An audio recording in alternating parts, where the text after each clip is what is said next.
কারণ সাইপ্রাসে অর্থাৎ যুক্তরাজ্যের একটি ঘাঁটিতে সম্ভবত আঘাত করা হয়েছে, যে কারণে সাইপ্রাসে পাঠাচ্ছে।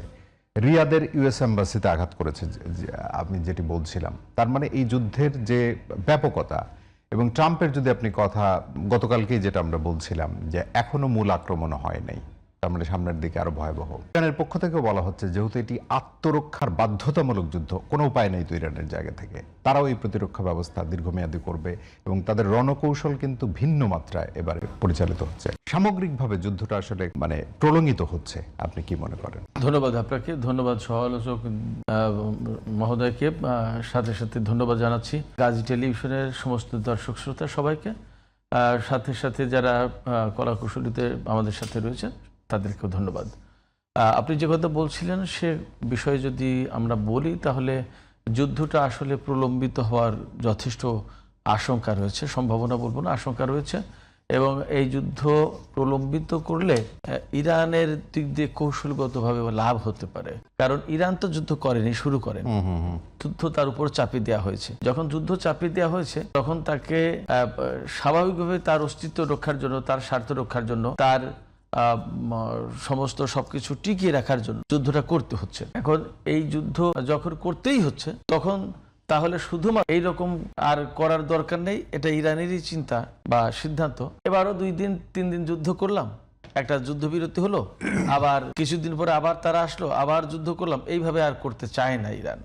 এবং ইরান যেহেতু আমরা সবাই জানি যে পারস্য সভ্যতা যেটা 3000 বছরের পুরনো এবং তাদের একটা গ্লোরিয়াস হিস্ট্রি আছে এবং একটা আত্মসম্মান বোধ জাতি, একটা স্বাধীন সার্বভৌম দেশ হওয়ার পরে তার উপরে অন্য দেশ যখন নিষেধাজ্ঞা চাপিয়ে দিয়েছে, এটাকে ইরান আত্মসম্মানের ব্যাপার, অপমানের ব্যাপার মনে করে, যার কারণে ওই নিষেধাজ্ঞার কাছে নতি স্বীকার না করে, নত জানু না হয়ে নিজেরা নিজেদের মতো পথ চলার ব্যবস্থা করেছে। আমার নেই কি, আমি ওষুধ কিনতে পারছি না নিষেধাজ্ঞার কারণে, তাহলে আমার কোন ওষুধটা কিনতে পারছি না, আমি সেই ওষুধটা তৈরি করে নিলাম। ইরান এইভাবে চলেছে। তার মানে যারা নিষেধাজ্ঞা দিচ্ছে, যারা চাপ সৃষ্টি করছে, যারা অপমান করার চেষ্টা করছে, যারা তাকে আটকে দেওয়ার চেষ্টা করছে, তার কাছে নত জানু না হয়ে, নতি স্বীকার না করে সে নিজের স্বাবলম্বী হওয়ার পথ খুঁজে নিচ্ছে।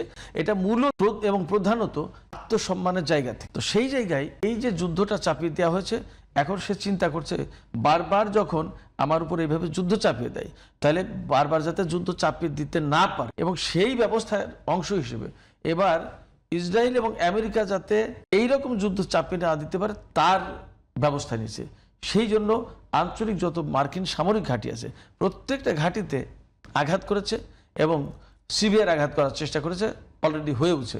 আমরা এরই মধ্যে গণমাধ্যম কল্যাণে জানি যে বাহরাইনে 5ম নৌঘাঁটি একেবারেই শেষ। কাতারে সেন্টকমের যে হেডকোয়ার্টার আছে, আলুদিয়েত ঘাঁটি, যেটা মধ্যপ্রাচ্যের সবচেয়ে বড় মার্কিন এয়ারবেস, সেটা ধ্বংস করে দিয়েছে মোটামুটি ভাবে, আমরা খবর পাচ্ছি। যা সৌদি আরবে আরামকোর, এর ভিতরে আরামকোর ব্যাপারটা ভিন্ন।